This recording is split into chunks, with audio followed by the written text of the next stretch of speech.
Nós vamos ler aqui sobre os caminhos da arte no Brasil.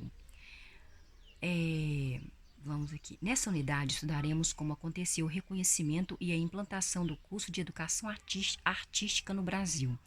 Para isso, precisamos destacar a Lei 9394/96.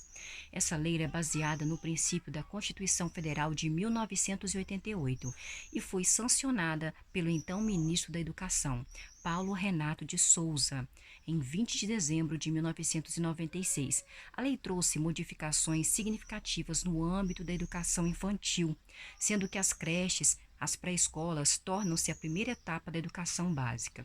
No currículo estabelecido em 1971, as artes eram aparentemente a única matéria que poderia mostrar alguma abertura em relação às humanidades e ao trabalho criativo, porque mesmo filosofia, mesmo história haviam sido eliminadas do currículo. Barbosa, 2007, página 49. A LDB, que é a Lei de Diretrizes e Bases, obrigou o ensino de artes nas escolas, mas muitos professores não estavam preparados para ministrar a disciplina de artes. As escolinhas de artes preparavam alguns docentes e esses tinham permissão para lecionar a disciplina para as quintas séries daquele tempo. Em 1973, a universidade abriu o curso superior em artes com o objetivo de preparar melhor os docentes. O curso foi composto em apenas 2 anos, ou seja, o professor de artes teria que ser capaz de lecionar as seguintes disciplinas: artes visuais, dança, desenho, desenho geométrico, música e teatro. Ainda sobre os dados históricos do nascimento do ensino do profissional de artes no Brasil, as diferenças aconteceram de forma muito lenta, pois devido a essa concepção histórica na formação desse profissional, pouco foi feito em relação à formação, visto que na pesquisa de Barbosa, o termo criatividade foi o mais ouvido durante a pesquisa realizada com os estudantes desses cursos. A autora entrevistou 2.500 professores de artes de escolas de São Paulo. Todos eles mencionaram o desenvolvimento da criatividade como o primeiro objetivo do seu ensino. Para aqueles que enfatizaram as artes visuais, o conceito de criatividade era espontaneidade, autoliberação e originalidade. E eles praticavam o desenho no seu ensino. Para aqueles que lecionavam principalmente o canto coral, a criatividade era definida como autoliberação e organização. Barbosa, 1983, página 53. Ferraz e Siqueira, 1987. Em uma pesquisa com 150 professores, constataram que os livros didáticos são a fonte de ensino para 82,8% dos professores daquela época. Barbosa, 1983, criticou o conceito que os professores trouxeram de dados à pesquisa, pois este é um conceito do senso comum e não é preciso ser um professor com formação em artes para trazer essa contribuição. Além disso, eles tinham acesso aos livros didáticos para arte e educação e modernizaram apenas na autoliberação, deixar o aluno fazer o que quer. Laissez-faire. As informações dessa pesquisa indicam que os professores de arte e educação ou de educação artística têm uma formação precária, trabalham sem objetivos, trabalham sem roteiros de aulas, trabalham sem projetos. Em contrapartida, os alunos têm sido vítimas desses professores e de uma história. Atualmente, notamos que são profissionais barra alunos dessa época que trabalham a disciplina de arte. Não há qualquer trabalho com a formação sociocultural, com a formação histórica e com a formação crítica, que provavelmente é a história da arte contemporânea. Baseado nessas questões, notamos que o ensino de artes resume-se a pinturas e colagens descontextualizadas sem qualquer objetivo. E os professores fazem releituras sem apoio do contexto histórico das obras trabalhadas, e essas ficam sem sentido. Tanto a pesquisa de Ana Barbosa como a de Ferraz e Siqueira destacam que o corpo docente não atendeu aos programas de ensino estabelecidos e nem às determinações da Lei de Diretrizes e Bases. Sabemos que o que foi mantido em artes visuais foi o trabalho com o desenho geométrico. Na época dessas pesquisas, o país era governado pela ditadura militar e a educação brasileira tinha um acordo com o MEC e com a USAID, United States Agency for International Development, a qual estabelecia convênios de assistência técnica e cooperação financeira à educação brasileira. A escola secundária era profissionalizante, pois havia intuito de atender às companhias multinacionais que dominavam o país. Encontraram-se motivos divergentes para se entender de arte. Desde a Idade Média, a arte estava no lugar do sagrado. A arte estava nas catedrais, a arte estava nos templos, a arte estava nas catatumbas. O senso comum atribui à arte um lugar especial, um lugar de nobres, um lugar de ricos, um lugar de deuses, um lugar de semideuses. A sacralização da arte, que é sagrada, a arte como objeto, a arte como produto, a arte como algo para poucos, a arte como algo só para os ricos. Portanto, refletir as questões da história da educação artística no nosso Brasil e da história dos métodos da implantação dessa disciplina que é a arte, passou-se a entender o porquê do modelo de ontem ser repetido atualmente. O aluno de ontem, que é o professor de hoje, aprendeu pela metodologia, pelo método antigo.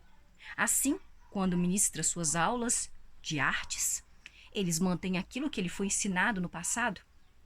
Lidar com a arte implica crítica, implica história, implica criatividade e o bem também para todos. A arte ela ocupa contrariamente outro lugar que o senso comum enxerga. O que é arte para você? Nossas aulas serão alicerçadas por questões e assuntos que fazem parte dos conhecimentos e das informações dessa disciplina que é artes. Antes de começar, será importante que você pense. Se possível, registre o que é arte, o que a arte representa para você que está me escutando agora. Esse registro será útil para você comparar seu aprendizado de agora com o do final do nosso curso. E por que não escrever? Essas anotações são um exercício do seu pensamento. Nosso primeiro questionamento é: o que é arte? Em primeiro lugar, veja o conceito que o dicionário atribui à arte. Etimologicamente, late, ars, artes, maneira de ser, maneira de agir, habilidade natural ou habilidade adquirida, arte, conhecimento técnico, opus ou late, natura, habilidade natural, tudo que é de indústria humana, tudo que vem de ciência, tudo que vem de ofício, tudo que é instrução, conhecimento, saber, profissão, destreza, perícia, habilidade, gênio, talento, qualidades adquiridas, ops a gênio, qualidades naturais, ardil fraude, produto da arte, regras de uma arte, a parte teórica de uma arte, tratado obra importante ver arte. Vimos o quanto é complexo, gente, o quanto é complicado o conceito de arte. E em quantos universos a arte transita e a arte habita. Mas veremos tais conceitos ao longo de nossas discussões. Os debates formarão outros conceitos e estes vão compor essa área do conhecimento. Essas complexidades, né, essas coisas que são difíceis de compreender, acompanham as muitas expressões e linguagens da arte em volta da emoção que produz a arte. Ao nos depararmos com uma obra de arte, vemos a beleza dos traços na arte, dos efeitos cromáticos daquela arte, do ritmo daquela arte, das mensagens estéticas que tem na arte e, ao mesmo tempo, os sentimentos que, quando você vê uma arte, se aflora dentro de você. Tais valores estéticos representam nossa história, representam nossos sentimentos, representam nossa cultura. E o contexto ao nosso redor, ela representa. Isso é uma criação humana que chamamos de arte. Aplicando nossos conhecimentos num conjunto de procedimentos, realizados algumas obras, ou seja, a arte. Existem vários outros conceitos e podemos citar ainda que a arte é uma experiência dos humanos que possui conhecimento e estética, que transmitem emoções, que transmitem ideias por meio de obras de artistas, como a arquitetura, como a dança, como o desenho, como uma escultura. e outras manifestações que possuem seu valor e representatividade individual. Quando aprendemos sobre arte, podemos apreciar a arte. Ao criticarmos ou observarmos uma obra de arte, precisamos fazer uma análise sobre aquela arte, pois quando o nosso olhar é bem fundamentado, podemos refletir adequadamente para emitir opiniões sobre aquela arte. Os embasamentos sustentarão nossas opiniões, tanto para os materiais, tanto para os gostos e tanto para o nosso estilo, quanto para os diferentes modos de fazer a arte. Sabemos que o ser humano, desde sua evolução como humano, deixou registros de sua presença na pré-história. E foi por meio dessas expressões que demonstrou sua arte, demonstrou seus medos, demonstrou suas crenças. Criou formas nas cavernas, como as caratujas pintadas e os utensílios domésticos, que aos poucos se transformaram em comunicação. Posteriormente, descobriu com as pesquisas arqueológicas templos religiosos, quadros e muito mais artes. A arte apresentou-se de várias formas, como na dança é arte, escultura é arte, arquitetura é arte, teatro é arte, plástica é arte, música é arte, quase tudo é arte. Essas formas podem ser observadas por 3 ângulos: arte visual, arte auditiva e arte mista, que é áudio e visual. A criação de objetos surgiu como meio de vida ou divulgação de crenças para distração, para estimulação e para exploração, além de possibilitar a interpretação dos objetos e das cenas. Existem também criações muito interessantes em que o caráter intuitivo está intrínseco.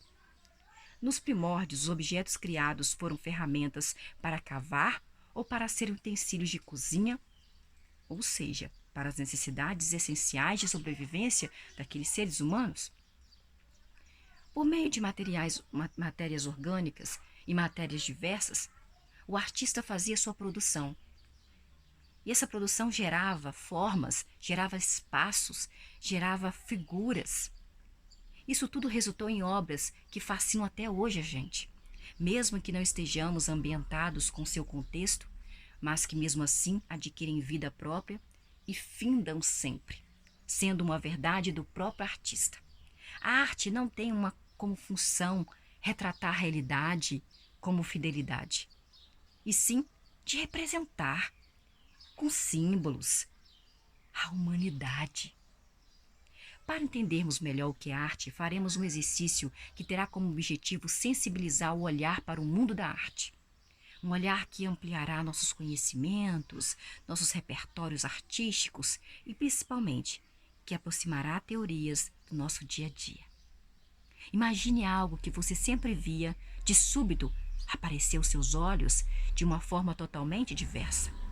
Você passará a olhar as coisas a partir de outras referências. Procure olhar ao seu redor. Quantas coisas são artes ao seu redor? Pensem em como ocorreu a construção desses objetos que estão ao seu redor. Lembre-se de alguma construção que você viu há pouco tempo. Verifique outros objetos ao seu redor. O que mais chama a sua atenção ao seu redor? O que não lhe agrada? Qual a utilização desses objetos? Você percebe as funções dos objetos? Onde nós utilizamos as artes? Essa pergunta nos leva a pensar no mundo da arte e o quanto essa arte nos cerca e nos anima. A arte faz parte do nosso dia a dia. Você percebeu isso? Que a arte faz parte do nosso dia a dia? As ideias de outros tempos e culturas são levadas às pessoas pelos artistas, que divulgam suas obras pelos merchandises, pelos empresários e pela mídia. Com a tecnologia, com as técnicas e com as teorias, se fundiram ainda mais. Espalhamos essas técnicas, espalhamos essas teorias, quando descobrimos objetos de outras civilizações por meio da arqueologia. A arte pode ser realizada para ajudar no dia a dia, para decorar o mundo, enfeitar o mundo, design de móveis em nossas vestimentas. Quando falamos no porquê de fazer e usar a arte, estamos falando de sua função. Utilizamos a arte para nos expressar e criarmos de forma simbólica as coisas que nos rodeiam. A verdade é que a obra artística expressa não o que de fato existe, embora seja concreta, e sim o que representa para aquele artista naquele momento, que nem sempre é o que o povo vê, mas que o artista vê. Como exemplo, podemos pensar numa tela em branco. Pensa você agora numa tela em branco. Quando um pintor utiliza esse espaço, criando uma imagem, a tela deixa de ser apenas uma tela. Essa tela se transforma na imagem que o artista produziu. Agora que estudamos sobre a arte e sua utilização, entraremos numa outra discussão. E seria interessante que fosse registrada essa discussão numa outra linguagem, que é o desenho. Mas se preferir, você pode fazer o registro por escrito. Como a arte e a cultura se articulam em arte e cultura. O que existe em comum entre a arte e a cultura? A arte e a cultura. Agora iremos refletir mais sobre esses dois conceitos, arte e cultura. Pensou? Descobriu algo em comum entre a arte e a cultura? Eles são semelhantes ou são diferentes, arte e cultura? Os dois se entrelaçam, como dois amantes apaixonados, fazendo amor naquele momento, que são fiéis, são cúmplices um do outro. Minha prima dizia que quando você faz sexo com alguém, você simplesmente deixa a sua alma com a alma daquela outra pessoa. Que a sua alma fica impregnada quando aquela pessoa e daquela pessoa fica impregnada com você. Se misturam ali, se entrelaçam e nos dão a possibilidade de ampliá-los. Embora a arte esteja diretamente ligada à nossa cultura, se nos atentarmos para cada obra de arte, poderemos perceber um pouco da cultura do artista, do país onde o artista viveu e o tempo da realização da obra expressa. Assim, é possível dizer que a arte trata-se de um produto cultural. Chauí, 2003, página 38. Elúcida que a arte consiste na eterna novidade do mundo e o artista é aquele que busca o mundo em estado nascente. Por meio da arte é possível criarmos uma nova realidade, utilizando-se daquela realidade já conhecida, transfigurando aquela realidade já conhecida, transformando aquela realidade já conhecida, dando-lhes novas significações. Assim, por meio das músicas folclóricas, das brincadeiras, dos jogos tradicionais, dos cordéis, das danças, da gastronomia, das pinturas, é possível conhecer muita cultura de um povo, que é um fator essencial para o desenvolvimento social do homem. Falando em músicas folclóricas, destacamos o que é o folclore. Etimologicamente, essa palavra deriva de duas palavras saxônicas, folk, que é povo, e lore, conhecimento. Folk, povo, e lore, conhecimento. Essa definição foi criada em 22 de agosto de 1846 pelo antiquário inglês William John Thomas, com o pseudônimo de Ambrose Merton William, que publicou um artigo com o nome Folklore na revista The Athenaeum de Londres. Nesse artigo ele indicava o folklore como uma expressão apropriada ao estudo das lendas, das tradições da literatura popular, definindo-a como a sabedoria do povo. Nesse contexto é possível afirmar que a arte ela é parte integrante da cultura, trazendo possibilidades de interação entre cultura e arte, de divulgação e de desenvolvimento da cultura popular. A arte na educação como expressão pessoal e como cultura é um importante instrumento para a identificação cultural. E o desenvolvimento individual. Por meio da arte, é possível desenvolver a percepção e a imaginação, aprender a realidade do meio ambiente, desenvolver a capacidade crítica, permitindo ao indivíduo analisar a realidade percebida e desenvolver a criatividade para mudar a realidade que foi analisada. Barbosa, 1983. Em complemento ao parágrafo anterior, cabe aqui destacar a afirmação a seguir. O homem é o resultado do meio cultural. O homem é resultado do meio cultural em que ele foi socializado. O homem é resultado do meio cultural em que ele foi socializado. O homem é herdeiro de um longo processo acumulativo, que reflete o conhecimento e reflete a experiência adquiridos pelas numerosas gerações que antecederam a ele. A manipulação adequada e a criatividade desse patrimônio cultural permite as inovações e permite as invenções. Assim, em cada sociedade é possível notar uma diversidade de valores morais, valores religiosos, valores artísticos, entre outros, os quais se integram à cultura popular.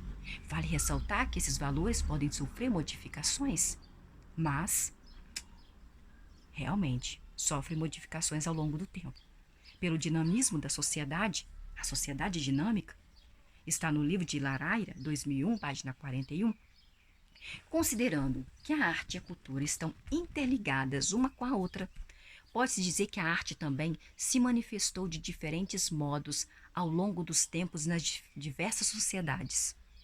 Para verificar essa diversidade, no próximo tópico faremos um estudo sobre a arte da história.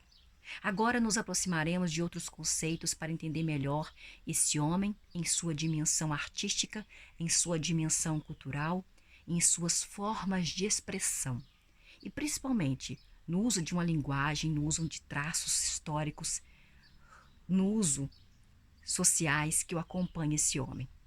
Faremos uma viagem através dos tempos e assim nos apropriaremos da história dos povos, de suas manifestações, como também compreenderemos as expressões do homem nas mais variadas épocas, vinculando a arte ao tempo e ao artista. Olha, nós vamos vincular a arte ao tempo e ao artista. Vamos então refletir sobre a história da arte. Será que a arte tem uma história? Será que a arte acompanhou as manifestações dos povos através dos tempos? Quais foram as transformações da arte? Quais foram os povos mais influenciados pela arte?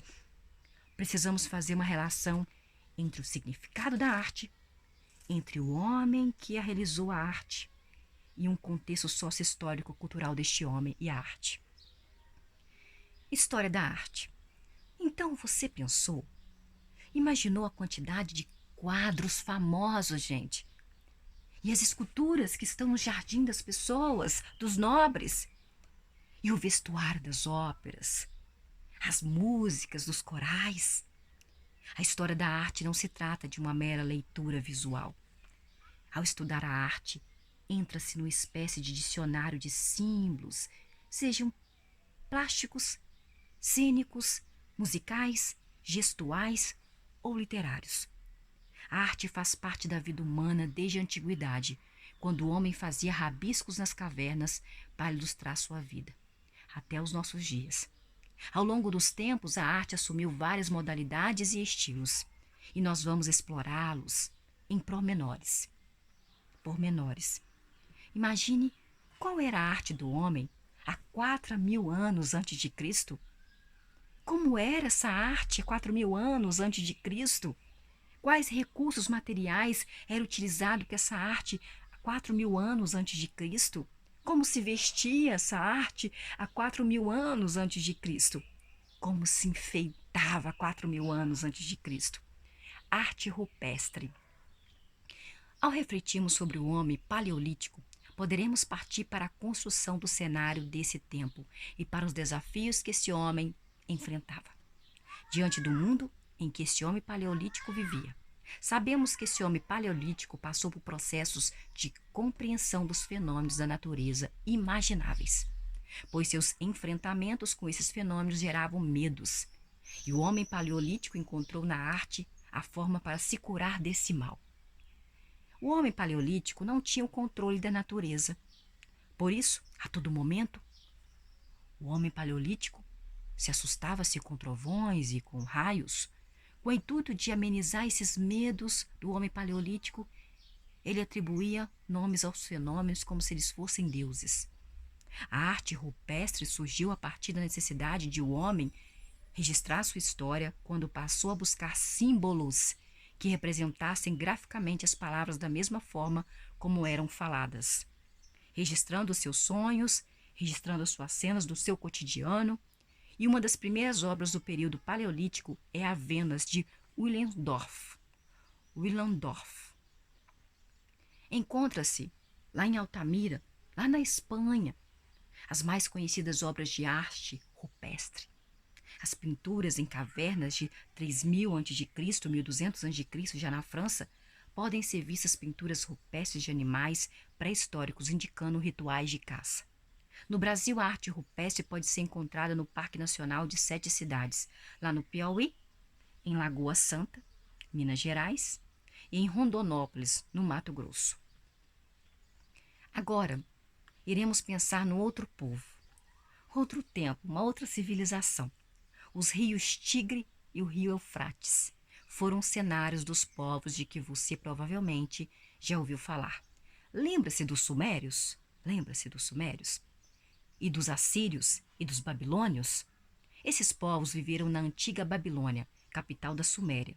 Você sabia que hoje a Babilônia, a antiga Babilônia, capital da Suméria, é a região de Israel? Você não sabia? Mas é. A Babilônia, a antiga Babilônia que foi destruída, que eles falam por Deus, hoje é Israel. Arte na Mesopotâmia. Ao refletirmos sobre as terras da Mesopotâmia, poderemos então partir para pensar na construção desse cenário, no tempo e nos desafios que esses homens enfrentaram. Esses povos sumérios, assírios e babilônios, viviam em disputas, gente. Viviam em guerras, viviam em árduas lutas. E estes homens eram um tema de suas composições. Vemos a representação desse episódio detalhado e pintados em suas obras, fixados em paredes, nos túmulos, nos vasos e pinturas em seus utensílios domésticos. Quanto à arquitetura, mesmo não sendo tão notável quanto a egípcia, a arquitetura destacava-se pelo luxo, pela exuberância dos templos, pela exuberância daqueles castelos lindos, que eram considerados cópias dos existentes nos céus. Eram construídos com tijolos, por não haver pedra suficiente para a construção naquela região. Para termos uma ideia dessa cultura, os faraós acreditavam que quando eles morressem, a fortuna deveria ser levada ao céu junto com eles. A arquitetura funerária era suntuosa, constituída das melhores peças de ourivesaria, de ouro. Como exemplo, temos o cemitério real, localizado em Ur, cidade da antiga Mesopotâmia, reservado para monarcas da primeira dinastia, coberto por falsas abóbadas, onde estavam enterrados o monarca e seu séquito. As esculturas da Mesopotâmia são raras, pois a maioria foi feita com argila e não resistiu ao tempo. As que ainda existem, de pedra ou outros materiais mais resistentes, representam a realeza. Não podemos nos esquecer dos túmulos, todos esculpidos, muito deles em ouro maciço. Na pintura por meio de cores, em tom pastel, eram reproduzidas caçadas, batalhas e cenas do cotidiano dos reis ou dos deuses. Entre os persas, destacavam-se os objetos de cerâmica ou de tijolo com trabalho esmaltado. Ressalta-se a ourivesaria de ouro, que constituía uma das atividades artísticas mais importantes daquela região, com a fabricação de estatuetas de cobre e mármore, colares usados por todos e braceletes com pedras de estilos variados. Novamente, vemos aí a produção de arte cujo eixo temático é a história de um povo. Dessas civilizações restaram poucas coisas. Além das enchentes, além das inundações, esses povos insistiram nas disputas de terra, na disputa de poder. Agora as pirâmides serão as referências para o próximo tema. As pirâmides foram consideradas uma das 7 maravilhas do mundo. E você já deve ter ouvido falar das pirâmides, não é mesmo? Arte no Egito. A civilização egípcia teve uma organização social rica em realizações culturais e uma escrita bem estruturada. As obras de arte se caracterizavam pelo forte caráter religioso e funerário, devido à crença dos egípcios na vida após a morte.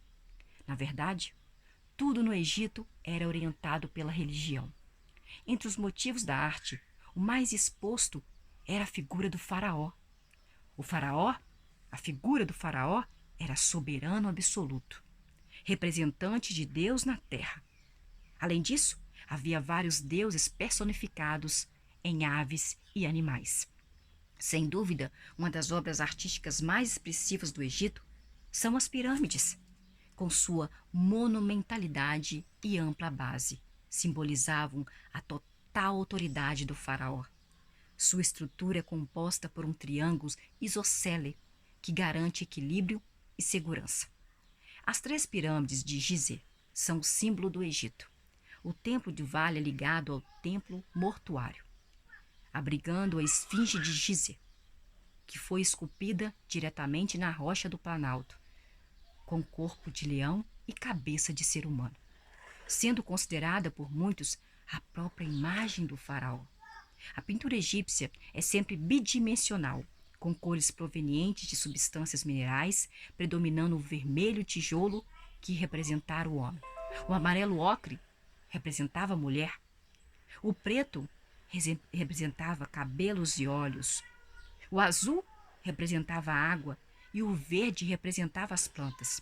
Um fato interessante foi o reinado do faraó Amenófis IV, que tentou introduzir o monoteísmo, Deus, cultuando o deus Atom, que tinha como símbolo o disco solar. Ele influenciou também a pintura com caráter naturalista, representando a fragilidade humana em cenas comuns da rotina das pessoas. Para completar, a cultura egípcia sofreu novas transformações ao ser vítima de invasões, colocando o povo em contato com os gregos. Porém, a imagem de Faraó ainda é o símbolo do Egito e acredita-se que seu reinado sempre será absoluto. Você percebeu que pouco a pouco se sabe sobre essas civilizações que estudamos agora, egípcia? Isso se deve ao eurocentrismo. Eurocentrismo. Eurocentrismo. A visão de homem, de história, de civilização ao qual tem a Europa como referência. Por isso que fala eurocentrismo. Porque na Europa é eurocentrismo. A arte na Grécia.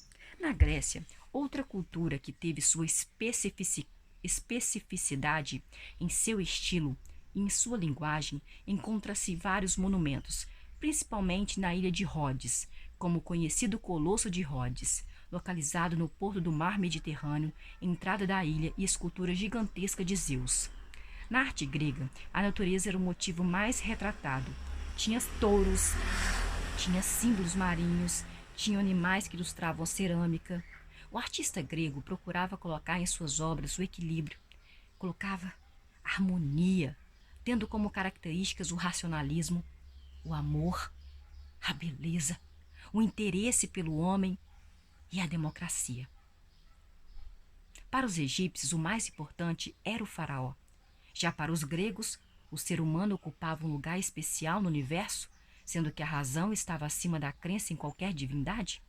Nas esculturas, os gregos preocupavam-se em manter a simetria do ser humano, tanto que esculpiam em bronze e liga metálica a figura nua do homem ereto, em posição frontal e com o peso do corpo distribuído sobre as pernas.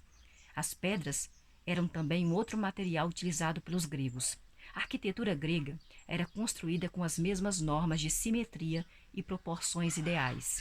Os templos possuíam uma base de 3 degraus e eram estruturados por colunas, cobertos por 2 telhados, altos no centro e inclinados para os lados.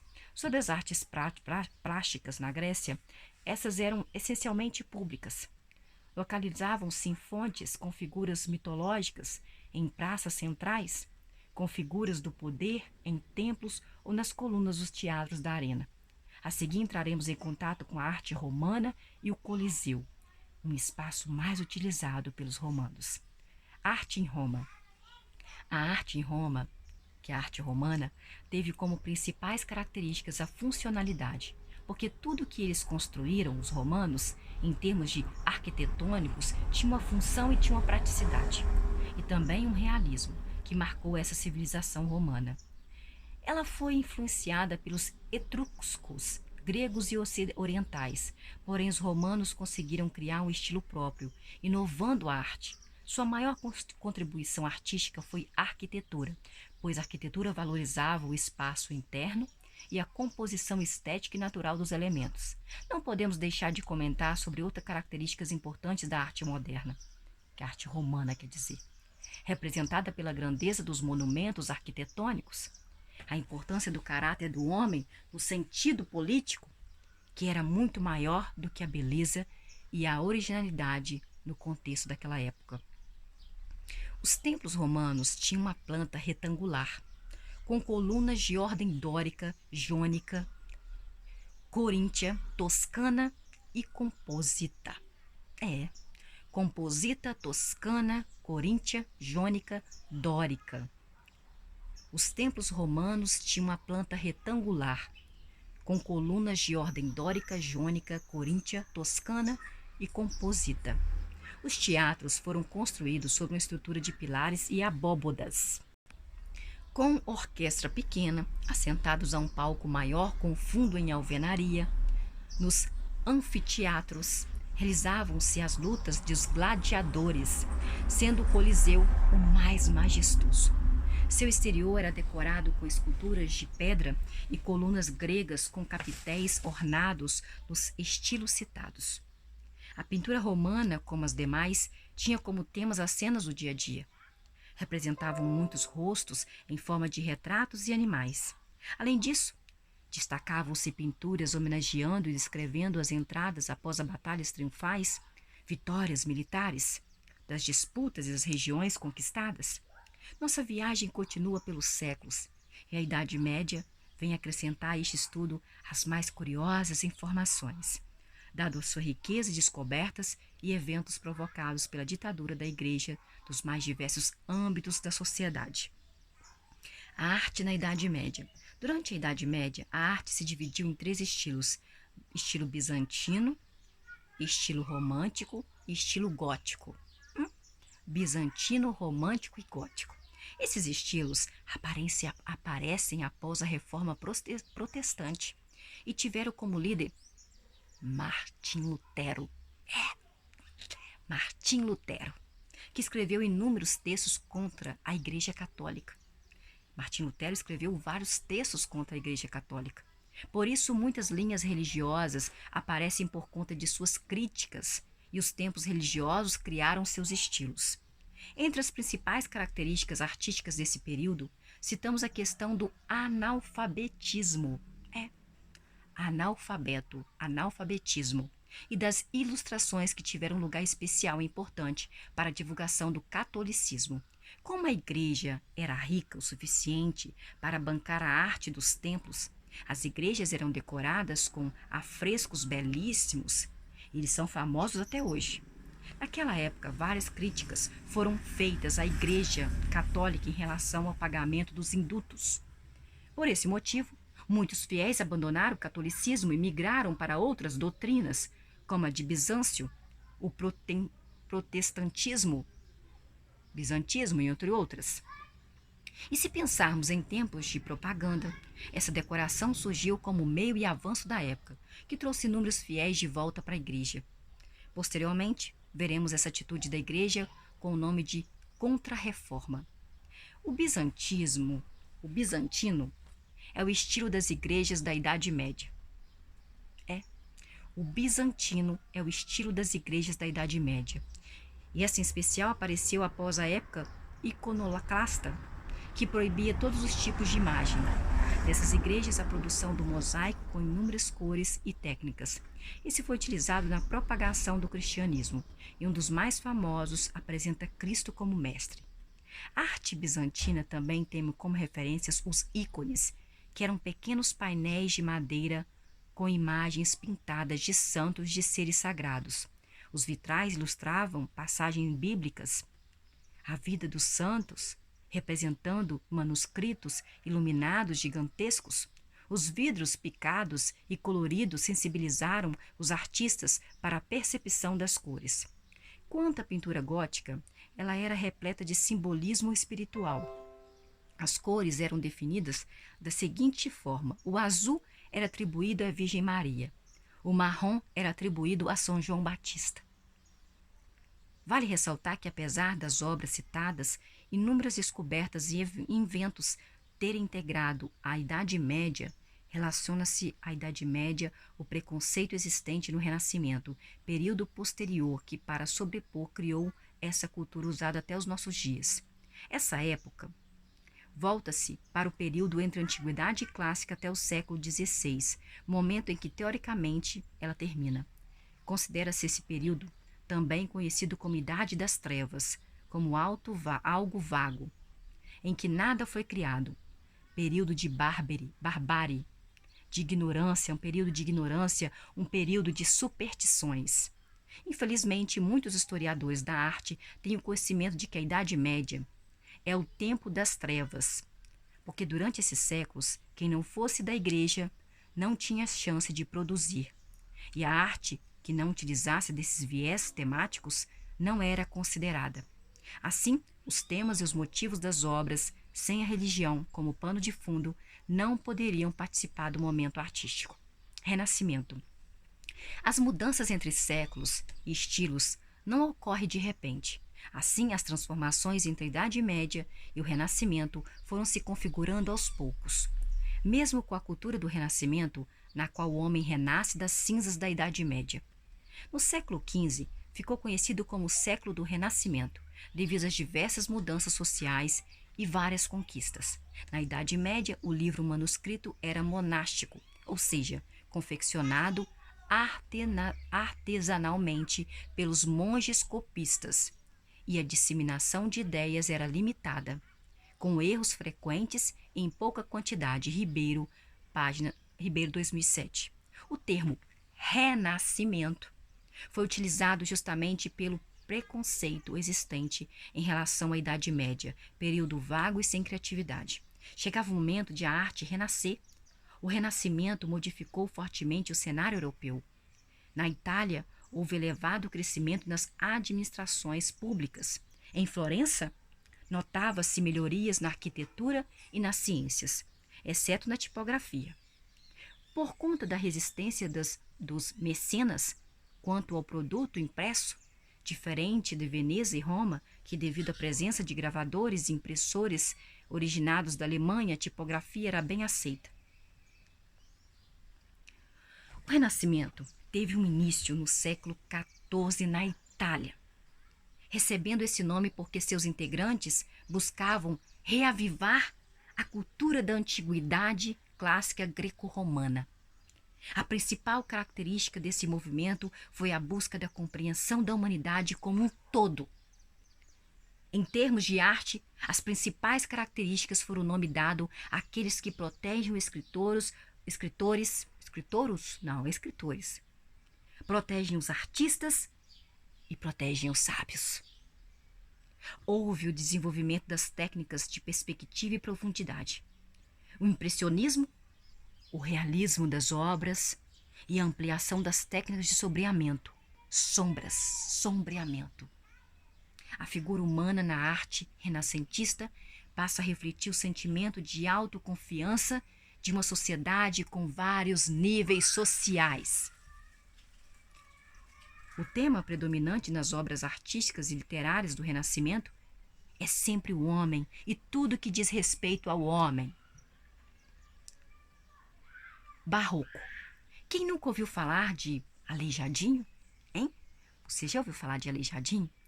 O Aleijadinho foi um dos artistas mais famosos da época e seus trabalhos estão expostos em várias cidades de Minas Gerais. Essas cidades foram tombadas e são consideradas patrimônio histórico universal como Mariana, Minas Gerais. As esculturas de Aleijadinho encontramos características do rococó, dos estilos clássicos e até góticos. Os materiais que o Aleijadinho utilizava em suas obras foram a pedra, sabão e a madeira. O barroco pode ser compreendido como um movimento que rompe com épocas anteriores, entre os séculos XIV e os séculos XVIII, valorizando o infinito, o dramático, refletindo o cotidiano entre o divino e o homem. Ficou conhecido como um movimento complexo e contraditório. O homem barroco é um saudoso da religiosidade medieval.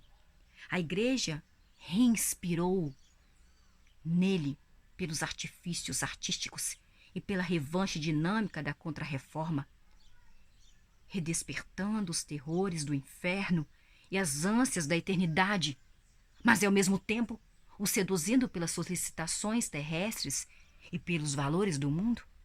Amor, dinheiro, luxo, posição, aventura, que a renascença, que o humanismo e as descobertas marítimas e as invenções modernas puseram em relevo. Desse conflito, desse dualismo, é impregnada a arte barroca. Coutinho, 2004, página 19. A pintura de Leonardo da Vinci, A Última Ceia, de 1948, 1498, do período renascentista de Renascer, tornou-se a obra referência do período barroco, devido às características que se fizeram presentes. A utilização da perspectiva, que pode ser percebida na paisagem montanhosa da janela, a perfeição da imitação percebida na riqueza de detalhes dos objetos, na riqueza de detalhes dos alimentos, na riqueza de detalhes da forma humana e a disposição simétrica dos personagens. Como pôde ser visto Jesus ocupando o centro da cena? Está no Gombrich, 1986, página 267. Assim, a arte barroca promove um mundo de significados sobre a natureza do homem e sobre a cultura do homem. Essa riqueza de detalhes forma um painel de variedade de formas, de sombra, de luzes e de cores que compõem sua exuberância, sendo a expressão artística mais sinestésica, como fala Percival Tirapelli, em 1993, no livro dele, na página 40. O maior especialista do barroco no Brasil, que foi Percival Tirapelli. Só entendemos o barroco quando vemos o barroco de frente a frente. O barroco foi a maior manifestação da Igreja em termos de propaganda, ou seja, teve um papel importantíssimo na Contra-Reforma. Foi utilizado como forma de divulgar o catolicismo e chamar os fiéis de volta à Igreja depois da reforma ocorrida na Idade Média. Fato que já estudamos anteriormente, assim podemos notar como o mundo das artes demonstra criteriosamente o que acontece em seu tempo. Classicismo. Neste momento de nosso estudo, será importante retomar o período greco-romano, aquele período greco-romano, inserido no período clássico, como o próprio nome indica, porque uma das características desse período buscou valorizar os elementos artísticos da cultura clássica. Ocorreu no período do renascimento cultural, nas artes plásticas, no teatro e também na literatura. Esse movimento, classicismo, que teve o nome de neoclássico, deve-se às escavações realizadas na Grécia. E os motivos dessas escavações, das obras e ruínas, foram recuperados e voltaram a compor o cenário da arte. Entre as características citadas temos a recuperação dos aspectos culturais dos povos da antiguidade e a valorização das teorias filosóficas da cultura da Grécia e da Roma antiga. Outro aspecto importante foi a influência do pensamento humanista, que possibilitou ao homem a valorização de suas ideias e dos valores morais. Solidariedade, respeito, honestidade, liberdade e amor. Diante da abertura ao pensamento do homem, surgiu o termo antropocentrismo, que defendia o homem como o centro do universo. Era crítico às explicações pautadas na religião e tinha o objetivo de busca da pureza de equilíbrio, da pureza formal e do universalismo com base no racionalismo.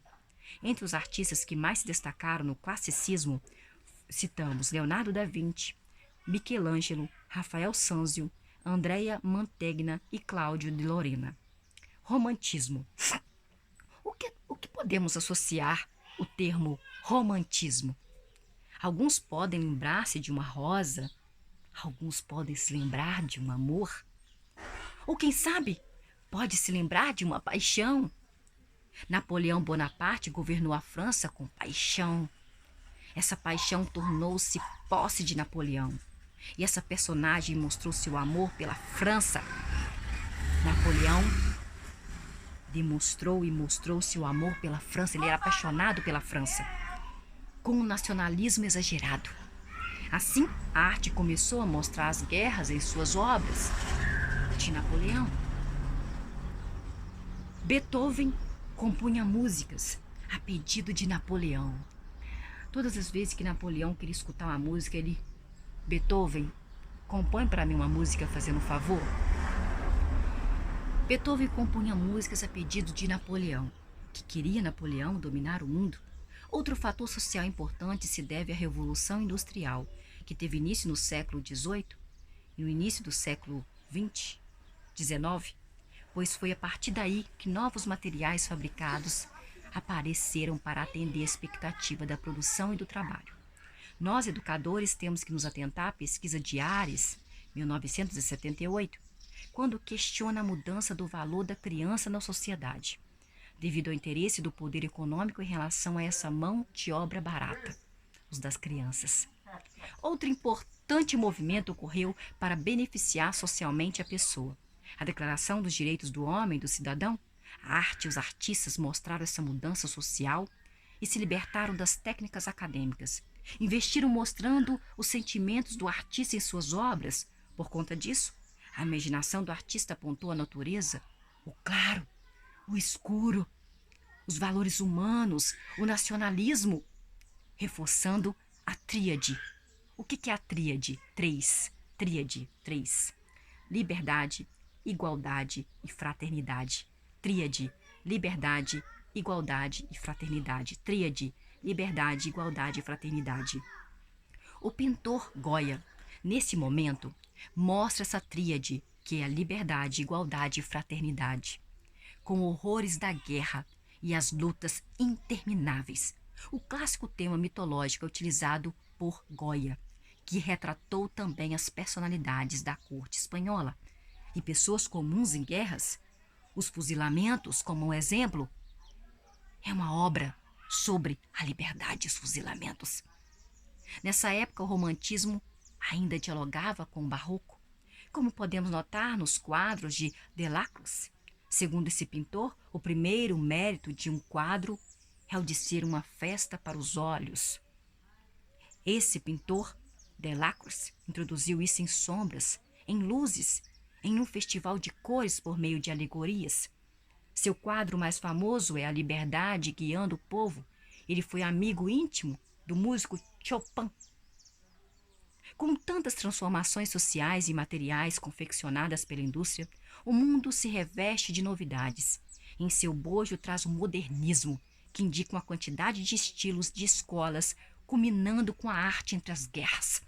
Enquanto o homem se libertava, construía a guerra, algo paradoxal, mas que ocorre até hoje. Modernismo.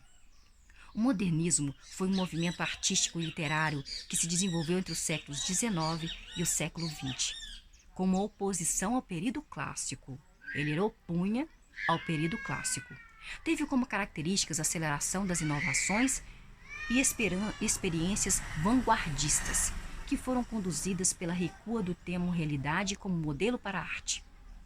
Vários escritores, vários pensadores, vários artistas fizeram uma corte nos meios tradicionais de organizar a literatura, de organizar a pintura, de organizar a música, com a ideia de que, se a natureza da realidade estava em questão, assim também teria de ser com a arte. No modernismo, a pintura ganhou traços delicados e elegantes, derivados do estilo gótico e do simbolismo romântico de dois grupos importantes da Europa no século XIX, os pré-rafaelistas, de Rafael mesmo. Os pré-rafaelistas, compostos pelos ingleses Millais, Rossetti, Runte e Brau, e os nazarenos, formado por alemães Overbeck, Pifor e Cornelius.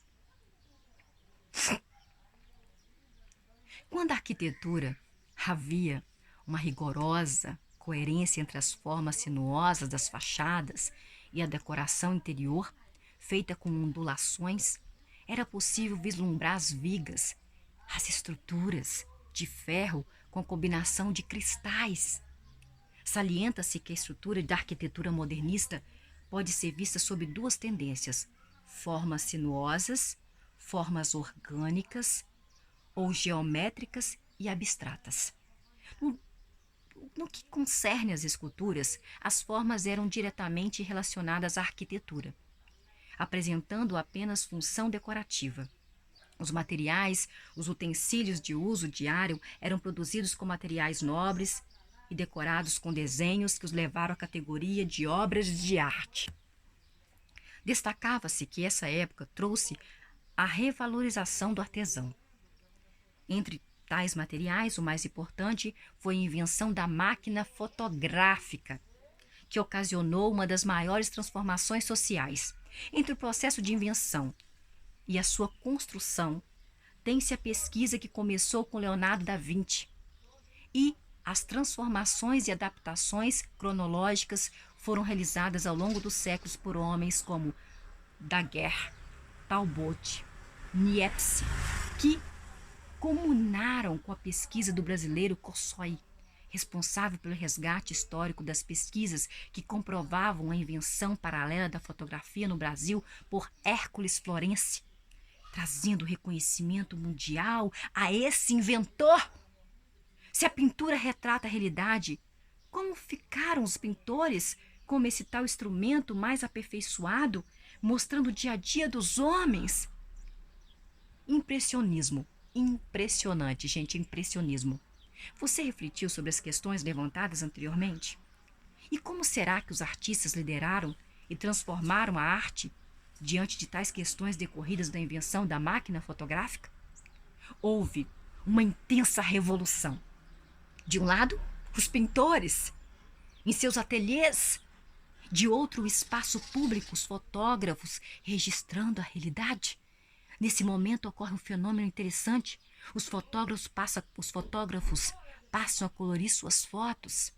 E os artistas, com os ideais de liberdade, saem dos espaços limitados destinados às obras de arte e passam a produzir suas obras. Nesse momento, prevaleciam as cores, prevaleciam as luzes, prevaleciam os matizes, que eram construídas pelos artistas em suas paletas. A partir dessas cores primárias, eles inventaram e reconstruíram seus olhares conduzidos pela natureza. A descoberta das cores ocorreu por meio da luz do sol. E essas cores sofriam modificações com a luz do sol. Os artistas perceberam que o sol, ao nascer, pintava o mundo de uma cor, e ao meio-dia o sol pintava o mundo de outra cor. E conforme seu andamento, a paisagem se transformava junto com o sol. Assim, um mesmo motivo era feito inúmeras vezes sob o efeito das luzes, das sombras e dos raios de sol entre as nuvens e assim por diante. Consequentemente, a natureza direcionava aos artistas seus matizes, suas mãos habilidosas.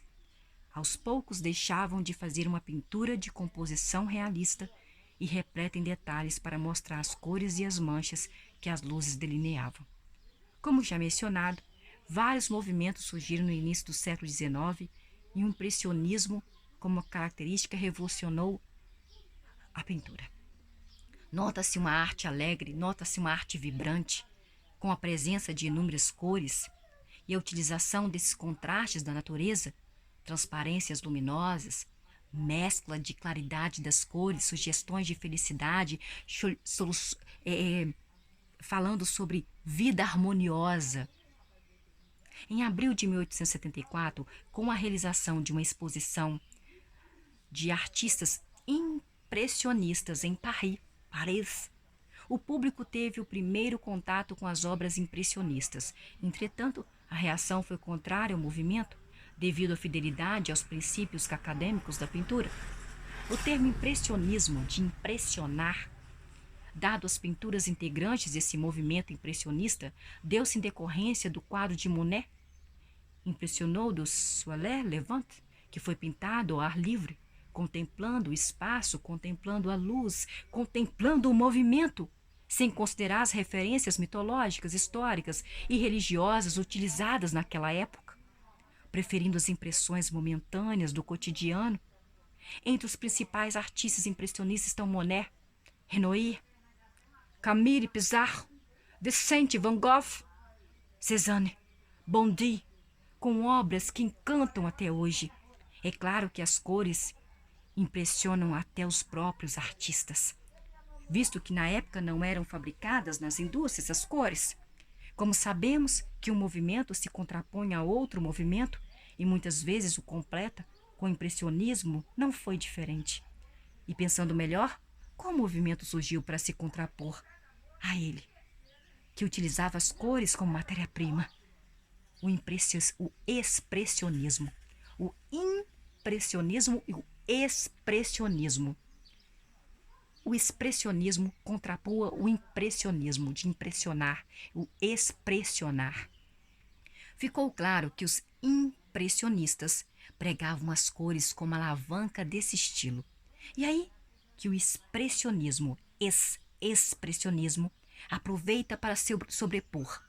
O expressionismo surgiu em 1910 na Alemanha como um movimento preocupado com as manifestações interiores, revelando sentimentos e como expressá-las por meio de materialização em uma tela ou numa folha de papel.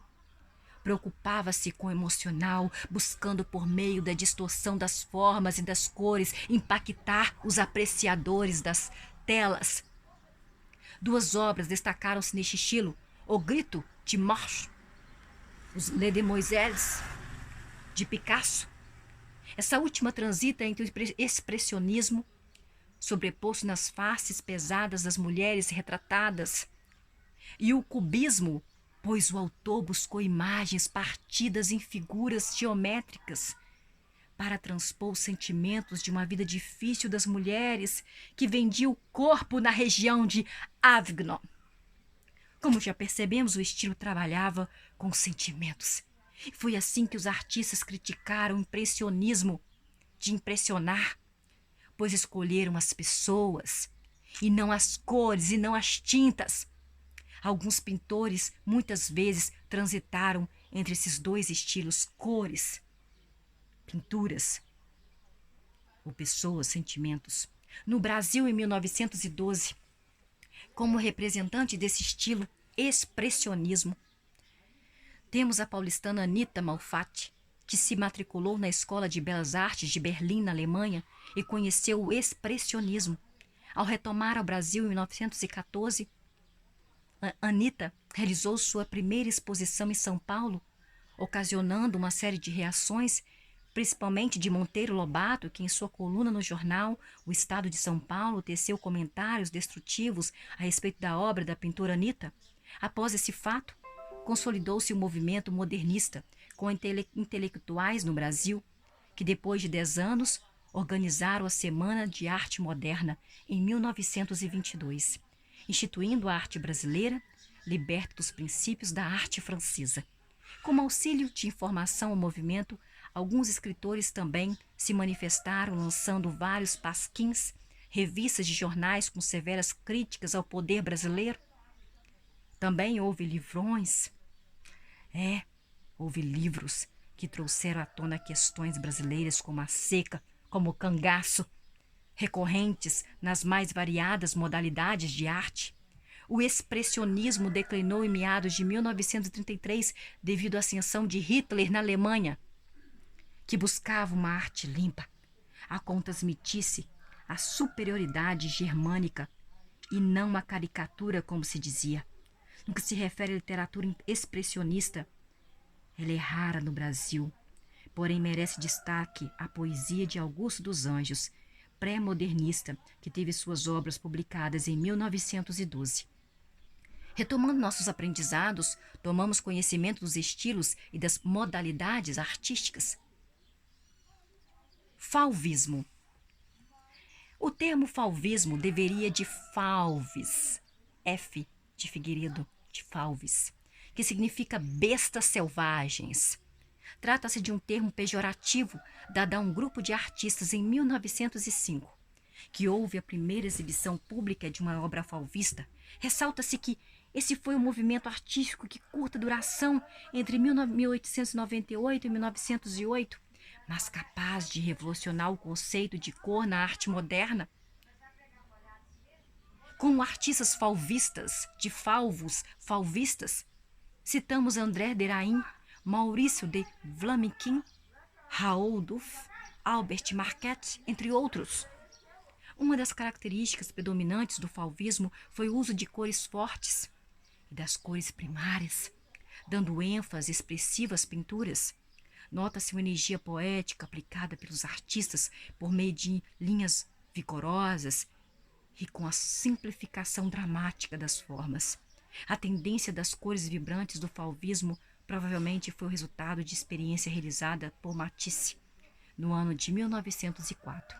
Na ocasião, o pintor trabalhava com outros artistas não impressionistas, os quais faziam porções de tintura pura, buscando uma imagem mais real ao seu ponto de vista do que aquelas imagens produzidas pelo impressionismo. Assim como a maioria dos movimentos artísticos, o fauvismo chegou ao Brasil quando já estava em declínio em seu país de origem. Contudo, teve grande repercussão. Um artista brasileiro que merece destaque é Arthur Timóteo da Costa, que apesar de não ter adotado de forma integral as características desse movimento fauvista, recebeu o prêmio de uma viagem que foi conquistado no Salão de 1906 em Paris. Em suas pinturas era possível notar o predomínio emocional das cores características desse movimento.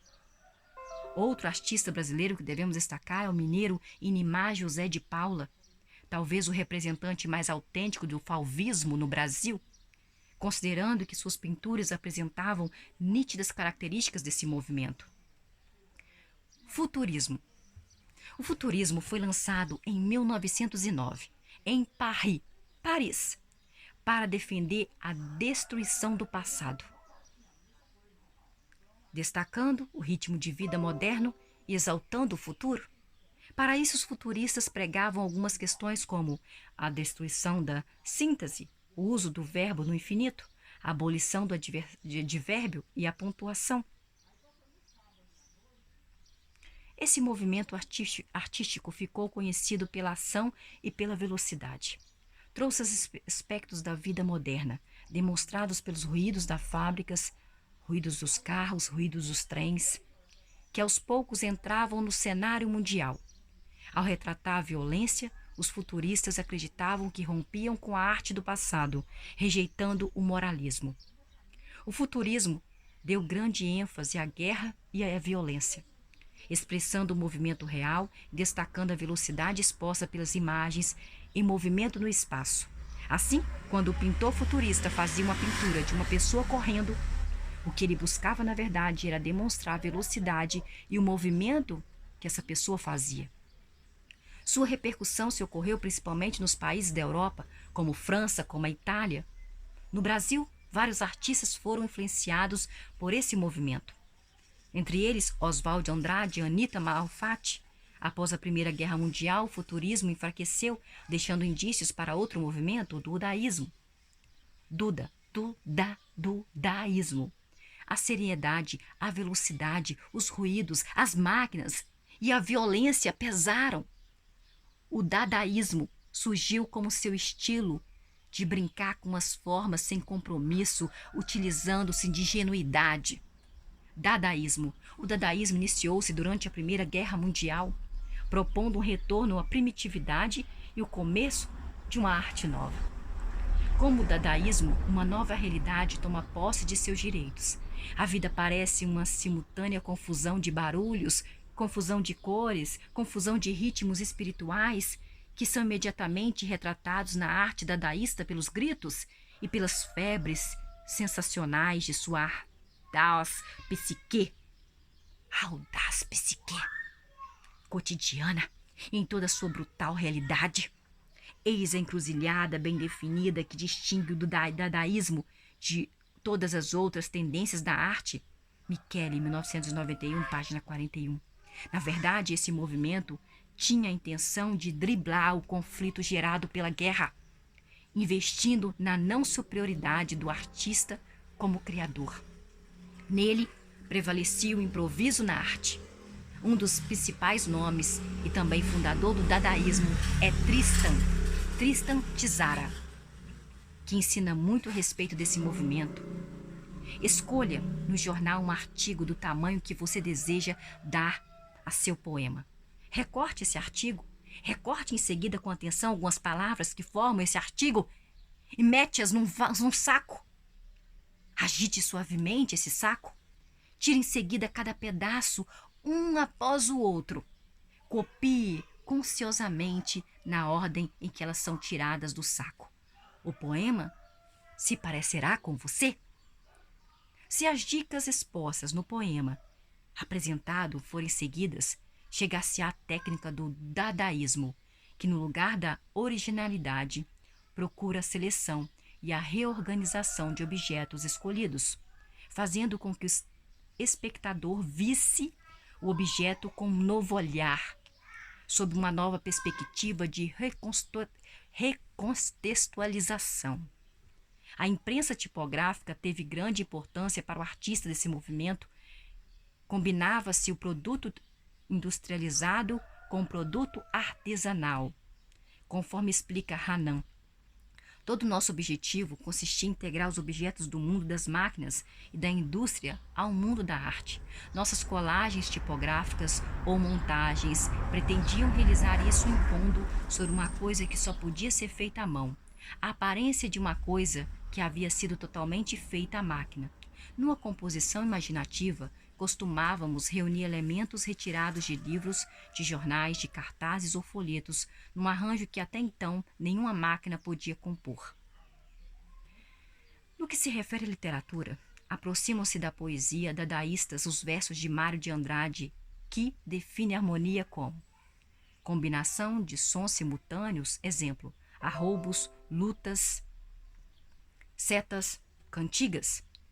Povoar, essas palavras não se ligam, não se enumeram, formam enumeração. Cada uma é frase, período elíptico, reduzida ao mínimo telegráfico. Se pronunciada a roubos, como não faz parte de fase melodia, a palavra chama atenção para seu insulamento e ficava vibrando à espera de uma frase que lhe fizesse adquirir significado e que não vem. Andrade, 2007, página 4. Dessa forma, ressalta-se que o dadaísmo caracteriza-se pelo uso da justaposição e pela ruptura das obras com o padrão artístico vigente, exaltando sempre o desejo de liberdade sem regras, sem sequências. O estilo que estudaremos a seguir foi mencionado quando tratávamos do expressionismo. Lembre-se das obras de Les Demoiselles de Vicon? Cubismo.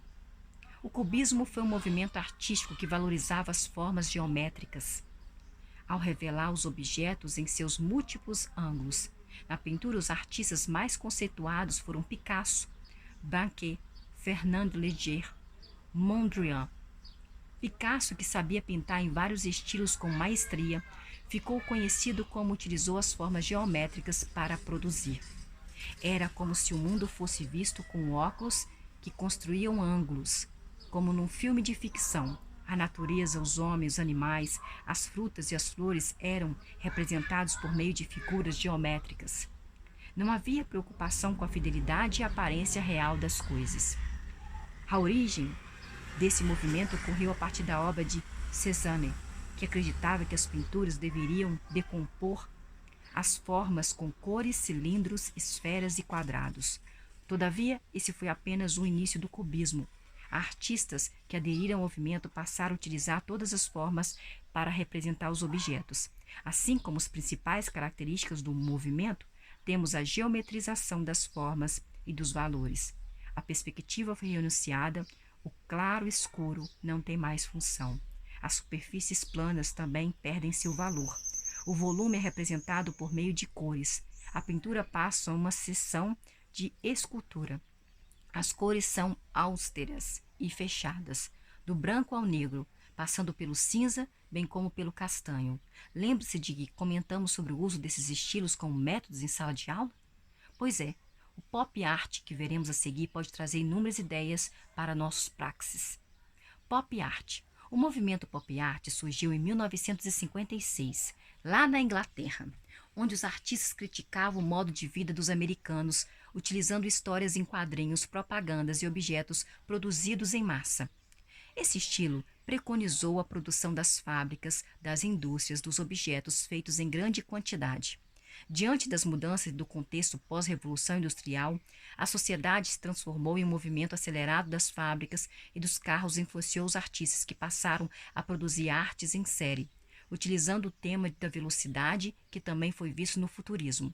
O pop art uniu o período pós-guerra às concepções do poder e da Guerra Fria, pois o recorte e a colagem eram técnicas fáceis, assim qualquer um poderia ser artista. Um exemplo desse estilo mostrou colagens repetidas em série, transformando uma mesma imagem em várias outras imagens, com auxílio ou a transformação das cores. Outro exemplo é a imagem de um ícone, Marilyn Monroe, ilustrada por Andy Rowe. Ele utilizava imagens de artistas conhecidos e cobiçados, como se fosse um produto de mercado de consumo. Destacam-se entre os artistas desse movimento Richard Hamilton, popular, transitório, descartável, barato, produzido em massa, jovem, espirituoso, sexy, cheio de macetes, glamuroso e grande negócio. No Brasil, o pop art ocorreu na época em que os pais enfrentavam a ditadura dos militares. Vários artistas, vários jornalistas, vários músicos foram perseguidos, foram presos, foram torturados, foram mortos e foram exilados. Diferente do movimento americano, o pop art brasileiro utilizou a mesma técnica para registrar em suas obras a insatisfação com a censura do regime militar. Em 1960, tem-se a nova figuração, um movimento que tratava o pop art por meio da iconografia urbana e o abuso de cores, restringindo-se às questões sociais de política e violência sexual e urbana. Segundo o crítico de arte Paulo Sérgio Duarte, a nova figuração representava pela primeira vez nas artes plásticas a questão política e a crítica social que apareciam integradas às novas linguagens e não associadas aos realismos dos artistas oficiais da esquerda.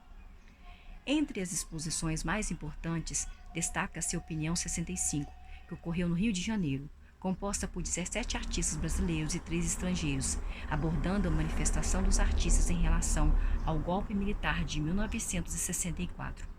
Op art. Lá nós falamos de pop art. Pop art. Pop art. Agora nós falamos op. Op de op. O termo op art vem do inglês optical art e significa arte óptica. Trata-se de um movimento artístico que teve por objetivo dar movimento às pinturas. O op art promovia em suas obras efeitos ópticos, oscilando em relação a 2 planos, o chão e a parede. Utilizou também o conhecimento da ciência para sua pintura. A arte óptica requer o efeito óptico, em que a ciência mostra efeitos visuais para que o apreciador observe desenhos distorcidos e que apresentem algo inovador. É uma forma de arte fantástica, que ludibria a visão do observador, transformando uma simples imagem numa figura representativa do real. O op art e suas pinturas fazem que as percepções ópticas se multipliquem, para que os efeitos tomem proporções dignas de uma ilusão. As cores são muito usadas. Alguns tons são vibrantes e as figuras geralmente possuem o mesmo centro, a fim de causar um efeito visual nas figuras que geralmente parecem pulsar em nosso campo visual. Vários artistas impuseram suas técnicas para representar o op art. Alguns fizeram pinturas em preto, que representava o minimalismo, marcando a fase após a década de 1960, outros pintores americanos utilizaram listras e cores em suas obras para gerar um optical art. Entre os artistas que mais se destacaram estão Kenneth Noland, Brigitte Riley. Noland dá destaque às cores, Riley e os traços, tendo seu trabalho marcado por listras que sobrepõem. Arte foi o nome cravado nesses estilos. Land Art também se apropriou disso. Land Art, L-A-N-D, Art. A Land Art é um movimento artístico de origem inglesa que utiliza materiais da natureza como madeira, pedra, terras e rochas para a criação de obras de arte. Está diretamente ligado às preocupações ecológicas, visando desarticular a arte de um objeto comercial. Aprimora o olhar a monumentos construídos em espaços públicos, e os registros são feitos por meio de fotografias, vídeos e pinturas.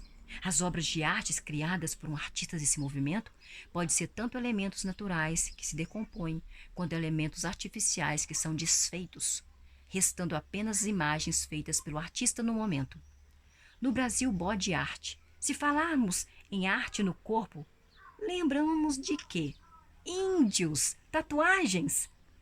A body art, arte no corpo, foi um movimento de curta duração, em que o corpo estava no centro da criação artística, sendo o meio de expressão e a matéria para a realização dos trabalhos. Nesse movimento, o corpo humano era o suporte para a pintura, a qual assumiu diferentes formas: tatuagens, ferimentos, atos repetidos, deformações que assumiam a forma de arte.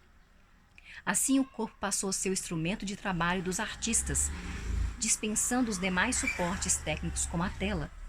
Essa arte faz relações com a vida cotidiana. Abstracionismo. O nome abstracionismo mundial foi Wallace Kandinsky. Esse movimento é caracterizado pela falta de relação entre as formas e cores, que numa tela abstrata não representam a realidade do ser humano, tampouco narra alguma cena.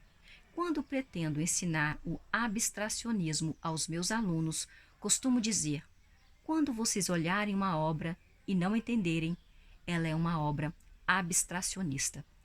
O abstracionismo tem suas origens no expressionismo alemão, com o grupo Cavaleiro Azul, do qual Kandinsky fazia parte.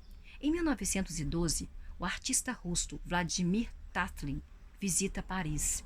Influenciado pelas colagens cubistas, começa a fazer pintura de relevo, usando materiais diversos. Suas obras eram completamente abstratas e serviam de base para o movimento construtivista.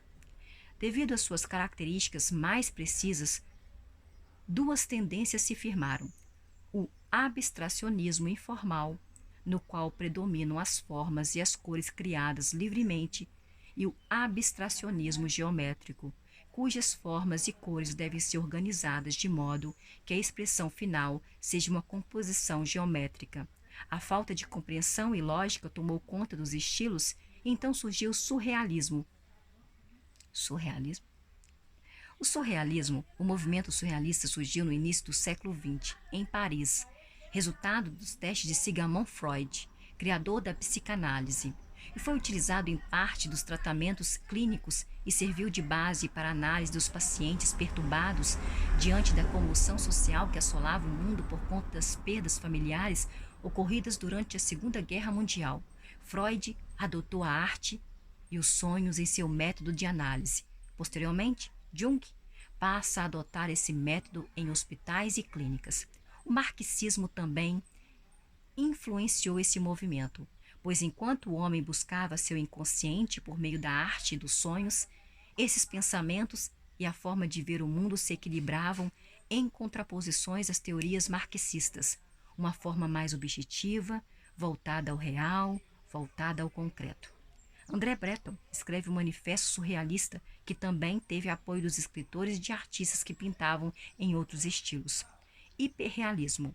O hiperrealismo foi um movimento que se iniciou nos anos de 1960, a partir de uma pintura de Edward Hopper, que foi criado como forma de respeito à competição desleal no mercado artístico mundial, adquirindo um contexto de linguagem plástica, visual e performatista, copiando minuciosamente os objetos em tinta acrílica, que devido a essa tinta se tornavam mais reais e mais intensas. Alguns críticos de arte dizem que esse movimento também fez uma crítica aos espaços e construções úteis do público e do privado, dialogando com a liberdade. Edward Hopper deixou legado de mais de 2.000 obras.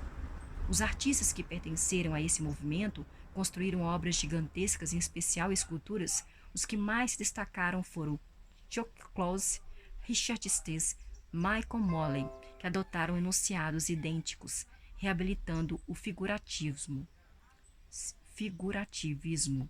Com a chegada dos anos de 1980, esse movimento figurativismo O hiperrealismo perdeu sua autonomia, convertendo-se em uma tendência morfológica, por sua forma e tamanho utilitária, diante do uso de espaços culturais e de circulação pública e processual. Modalidades de arte. Além dos vários movimentos artísticos que a arte possui, a arte também assume diferentes modalidades: a dança, a música, as artes plásticas, as artes visuais, que se diferenciam e enriquecem nosso cotidiano. A dança, as vestígios de dança desde os primórdios da humanidade. Sabe-se que a comunicação é resultado de um longo processo de evolução. Inicialmente, a comunicação entre seres humanos consistia em gestos e grunhidos, que imitavam os animais e os barulhos da natureza. Os homens, por meio do corpo, transmitiam e recebiam mensagens e também compartilhavam com seus grupos uma linguagem de signos e de sinais.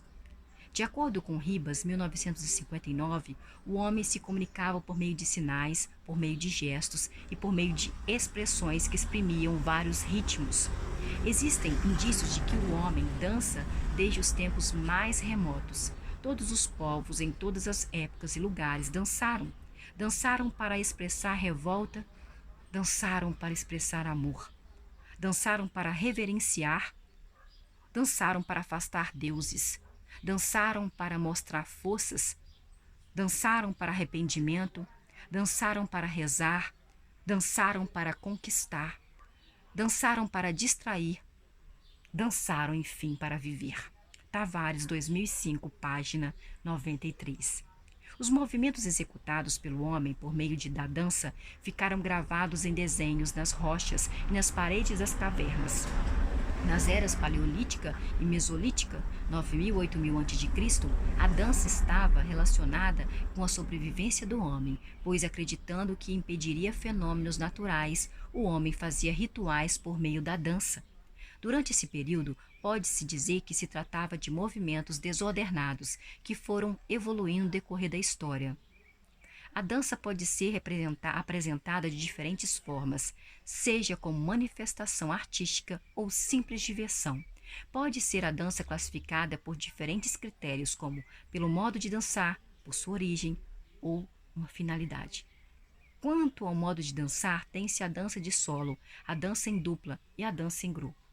A dança de solo consiste na apresentação de uma única pessoa, como a coreógrafa de um solista de balé.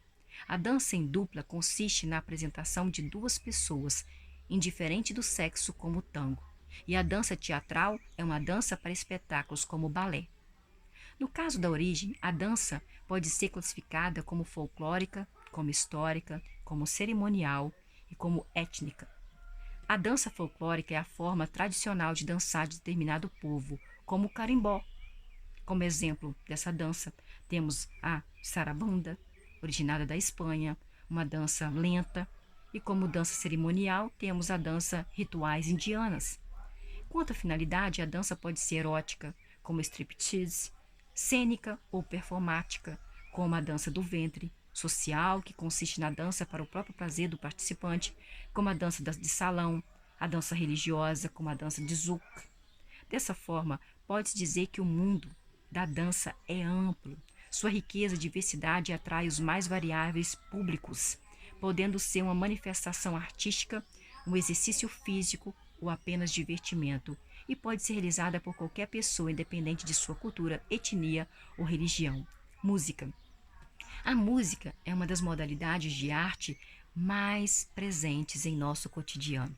Ouvindo apenas 1 minuto de uma música, é possível notar sua expressão, seja em sua casa, uma vida vinda de um vizinho ou de um carro que passa pela rua com a música. Em forma de arte, a música assume um meio em que mensagens são transmitidas por meio de diversos sons. A música está presente na vida do homem desde os primórdios, fato que pode ser observado ao se analisar as épocas da história, pois em cada uma ela está sempre presente. Apesar de o homem pré-histórico não ter como objetivo fazer a música em si imitar os sons da natureza por meio de sinais sonoros, como gritos, batidas em pedras ou com ramos de árvores, O fato de produzir sons já pode indicar o início do longo percurso percorrido pela música. Faria 2001, página 4. A música assumiu um papel de grande importância em civilizações antigas, como a grega, a egípcia e a romana. Assim, sucessivamente foi assumindo lugar de destaque em cada uma das modalidades artísticas de cada época. Tal como a dança, a música traz muito da cultura de um povo. No Brasil, há uma grande variedade de ritmos espalhados pelas regiões. A música brasileira foi resultado de uma mistura dos elementos europeus, elementos africanos e indígenas. Com o passar dos tempos, sofreu outras influências, como a música americana, e hoje é possível escutarmos música de tipos variados, desde ritmos mais lentos até os ritmos mais agitados, que estão sempre presentes na sociedade. Artes visuais. As artes visuais são recursos e formas de expressão vistos por meio de desenhos, por meio de pinturas, gravuras, esculturas e colagens, nos quais o artista busca representar seu mundo real e imaginário. O modo visual constitui todo um corpo de dados que, como a linguagem, pode ser usadas para compor e compreender mensagens em diversos níveis de utilidade, desde a puramente funcional até os mais elevados domínios da expressão artística. É um corpo de dados constituído de partes, um grupo de unidades determinadas por outras unidades, cujo significado em conjunto é uma função de significado das partes, Dondes, 1997, página 3. E a identidade visual pode ser entendida como o conjunto de elementos gráficos que irão formalizar a personalidade visual de um nome, de uma ideia, de um produto, até de um serviço. Esses elementos agem mais ou menos como as roupas e as formas de as pessoas se comportarem. Nesse contexto, quando se cria uma identidade visual, procura-se sintetizar sua personalidade, tornando-se uma busca de condição do homem em um determinado fazer por meio de imagens, por meio de sons, por meio de textos que possuem sentidos determinados. Artes plásticas. As artes plásticas retratam o afastamento do real, como uma necessidade interior, a busca da liberdade. Em que linhas, em que formas, em que cor tem seu próprio significado. Sempre existiu uma relação entre a literatura e as artes plásticas, por meio da pintura, por meio da poesia. Devido à capacidade de os artistas expressarem seus sentimentos por meio de sua arte, pintura é poesia muda. Pintura é poesia muda. Poesia é pintura que fala. Plutarco, Apud, Murrana, 2002, página 12. Poesia é como pintura. Uma te cativas mais, se te detens mais perto. Outra se te pões longe. Esta prefere a penumbra. Aquela quererás ser contemplada em plena luz, porque não teme o olhar penetrante do crítico. Essa agradou uma vez, essa outra 10 vezes repetida, agradará sempre. Horácio, 2005, página 65. Essas duas expressões têm seus méritos nas artes plásticas, de acordo com suas características. Poesia e pintura se cruzam à medida que o poeta relata e descreve seus personagens por meio de palavras. E o pintor faz com que o espectador a reconheça em suas obras. Arte e educação. A educação pode ser considerada como um processo de desenvolvimento de capacidade física, capacidade intelectual e capacidade moral do ser humano, com o objetivo de melhorar sua integração individual e sua integração social. Consiste em um dos segmentos mais importantes para o crescimento de um país, pois é por meio da construção do conhecimento que há desenvolvimento e melhoria na qualidade de vida de toda a população. O Brasil é caracterizado como um país de diversidade cultural, tendo na arte uma de suas expressões mais relevantes, o que compõe um amplo leque de possíveis aprendizados. A arte apresenta-se como necessidade e característica essencial do ser humano desde os primórdios, independentemente de cor, independente de raça, independente de cultura, independente de ritmos, independente de gestos. Todos dançam, todos cantam, todos desenham e todos pintam, entre outros. Dessa forma, quanto mais cedo se vivenciar a arte, maior será o investimento na formação de homens e mulheres conscientes da percepção do seu todo e, consequentemente, da própria vida. A arte na educação de crianças e adolescentes é de suma importância. Por meio de um bom trabalho didático, é possível formar gostos, estimular a inteligência e ainda contribuir para a formação da identidade do indivíduo. E às vezes, mais do que isso, formar artistas. Ao criar uma arte, o indivíduo tem sua percepção aperfeiçoada, consegue soltar a imaginação e raciocinar mais facilmente. No momento em que está criando, ele busca em sua própria imaginação o que deseja criar, as cores que vai utilizar, os traços a serem feitos, consegue organizar seus pensamentos, consegue organizar os seus sentimentos, consegue organizar suas sensações, que são capacidades psíquicas que influenciam seu processo de aprendizagem. Observando a escola como meio para formar cidadãos e como o primeiro espaço formal que a criança tem contato, nada melhor do que também possibilitar seu contato com o meio artístico, seja por meio das artes visuais, da dança, da música ou mesmo pelo teatro. Esse contato será enriquecedor para seu desenvolvimento. Porém, a maioria das escolas brasileiras trata o ensino de artes como algo secundário, uma atividade de lazer e não como uma disciplina que merece muita atenção. Ana, Mãe Barbosa, 2007, elucida que é essencial que o espaço pedagógico promova o acesso à arte. Na maioria das vezes, o profissional contratado para ensinar artes o faz de forma polivalente, por não ter conhecimento necessário sobre o assunto, sem contar que a carga horária destinada às aulas de arte é bastante reduzida. Assim, é fundamental que se reconheça o ensino das artes como forma de contribuir para o desenvolvimento de crianças e desenvolvimento dos adolescentes, possibilitando a ampliação de seu potencial cognitivo, expandindo sua visão de mundo. É necessário ainda que os educadores internalizem essa postura para o ensino de disciplina, dando coerência à prática pedagógica e trazendo conhecimentos para o repertório cultural do aluno, sem imposição, nem separação, a reflexão da prática. O que fazem? O que foram nossos professores? Quem foram nossos professores? É importante refletirmos sobre algumas indagações. Quem foram nossos professores? O que aprendemos sobre artes em nossa infância? Na adolescência, a arte continuou viva em nossa vida escolar? Será? Há 17 anos, a arte tem sido uma disciplina obrigatória na escola, e isso decorreu do acordo oficial entre o Ministério da Educação e Cultura, o MEC e o United States Agency for International Development, o SAID, a partir da visão ideológica de educadores norte-americanos, constatando a disciplina como essencial para o desenvolvimento de crianças e adolescentes. Assim, a partir desse acordo foi elaborada a Lei de Diretrizes e Bases da Educação, Lei Federal número 5.692, em 1971.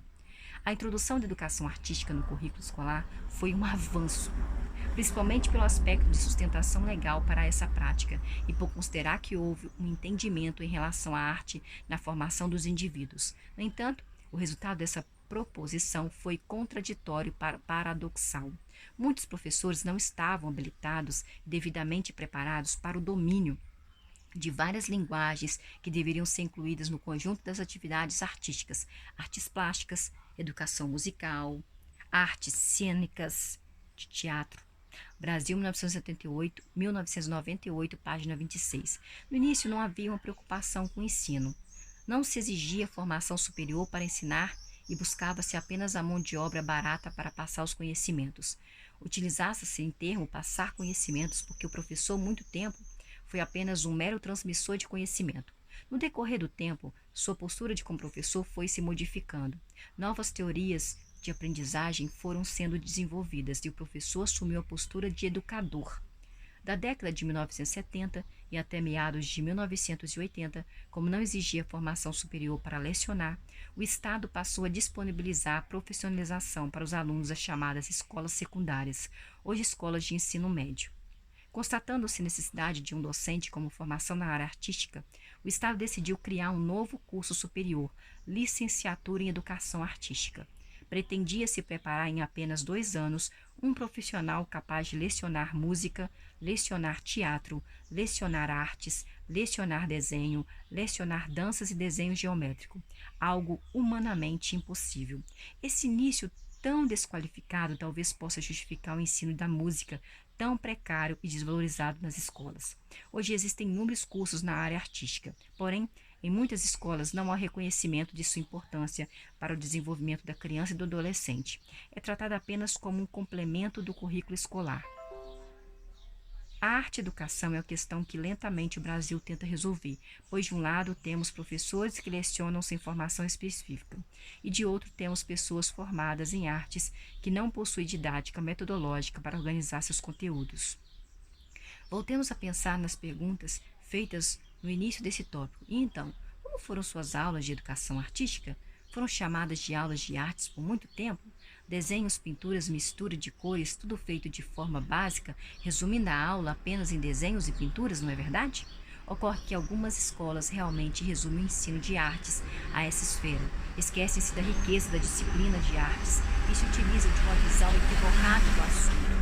As práticas de ensino dessa disciplina de artes representam níveis de qualidade tão diversificados no Brasil, em que muitas escolas ainda se utilizam, por exemplo, modelos estereotipados para serem repetidos ou apreciados, empobrecendo o universo cultural do aluno. Em outros, ainda se trabalha apenas com autoexpressão, sem introduzir outros saberes de arte. A polivalência ainda se mantém em muitas regiões. Por outro lado, já existem professores preocupados em também ensinar história de arte e levar alunos a museus, levar os alunos ao teatros e apresentações musicais ou de dança.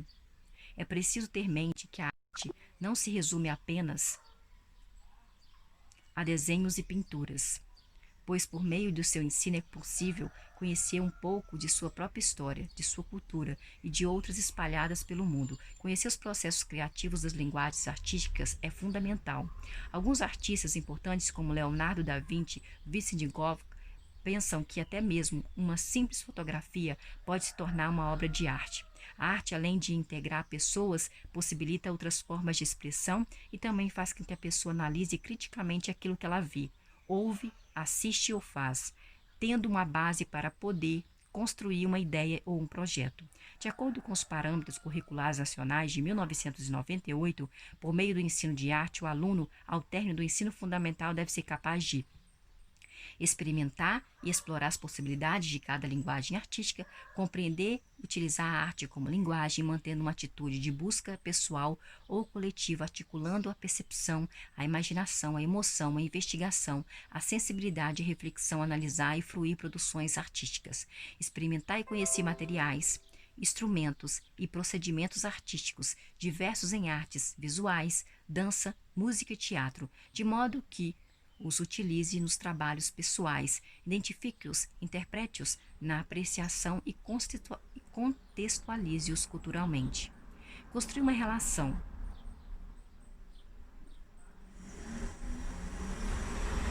de autoconfiança com a produção artística pessoal e conhecimento estético, respeitando a própria produção e a produção dos colegas, sabendo receber e elaborar críticas. Identificar, relacionar e compreender a arte como fato histórico, contextualizado nas diversas culturas, conhecendo, respeitando e podendo observar as produções presentes no entorno, assim como as demais do patrimônio cultural e do universo natural, identificando a existência de diferenças nos padrões artísticos e estéticos de diferentes grupos culturais. Observar as relações entre a arte e realidade, refletindo, investigando, indagando, com interesse e curiosidade e exercitando a discussão, a sensibilidade, argumentando e apreciando a arte de modo sensível. Identificar, relacionar e compreender diferentes funções da arte, do trabalho e da produção dos artistas. Identificar, investigar e organizar informações sobre a arte, reconhecendo e compreendendo a variedade dos produtos artísticos e concepções estéticas presentes na história das diferentes culturas étnicas. Pesquisar e saber organizar informações sobre a arte em contato com artistas, obras de artes, fontes de comunicação e informação. Se realmente fosse colocado em prática o que propõe a PCNs, Parâmetros Curriculares Nacionais, o ensino de artes atingiria seu objetivo. Todavia, infelizmente, isso não ocorre. Haja vista que escolas e professores não o consultam, fazendo com que ele não passe de palavras escritas. Nas escolas, crianças são avaliadas na disciplina de artes apenas por seu comportamento e de sua dedicação. Infelizmente, ainda não há espaço para o ensino de história das artes, ou mesmo para apreciação ou olhar sobre a obra artística. O professor apenas segue um livro didático e transmite aos alunos os conhecimentos elencados por ele no roteiro.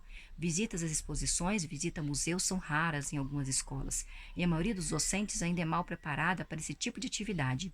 Os alunos vivenciam as visitas muitas vezes sem ter informações básicas sobre as obras, seus autores, entre outros. Logo depois da exposição, recebem apenas uns folhetos na sala de aula com o nome da obra, com o nome do artista e a tarefa de preparar um relatório sobre o que eles viram.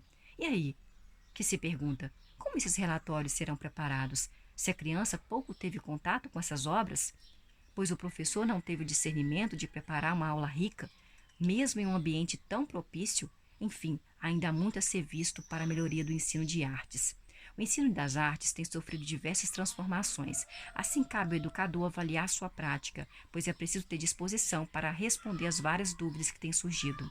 Entre as habilidades em arte, precisam ser analisados também que tem-se o fazer artístico, em que é necessário realizar produções artísticas individuais ou produções artísticas coletivas. Apreciação artística para refletir sobre os processos de artes com seus diferentes instrumentos e manifestações sociais, bem como compreender os critérios culturalmente constituídos de conhecimentos em caráter filosófico, caráter histórico, caráter sociológico, caráter antropológico, caráter semiótico, entre outros, contextualização artística, uma reflexão sobre determinadas maneiras de arte e suas múltiplas funções. Entre as habilidades citadas, o fazer artístico é o que se faz mais presente na arte, para englobar as práticas de desenho, as práticas de pintura, as práticas de gravura, práticas de colagens e meios tridimensionais. Lembre-se de que qualquer prática está contida em um contexto educacional que exige, por sua vez, um grande esforço do educador para que a atividade não fique restrita apenas ao desenvolvimento de habilidades manuais.